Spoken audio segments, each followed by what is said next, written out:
తాజాగా జగన్పై దాడి ఘటనను చూసి ఓ చిన్నారి వెక్కి వెక్కి ఏడ్చిన వీడియో వైరల్గా మారింది. ఎందుకు వెళ్తున్నావు? ఏమవుతులే, జగన్కి తగ్గిపోద్ది కానీ లే. ఎందుకు కొడుతున్నారమ్మా? అవన్నీ మంచి పనులు చేస్తుంటే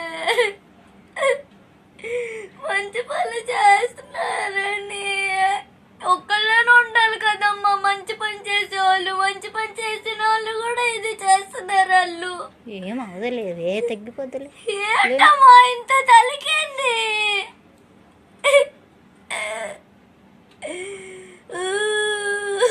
జగన్ మామ నాకు తల్లిగా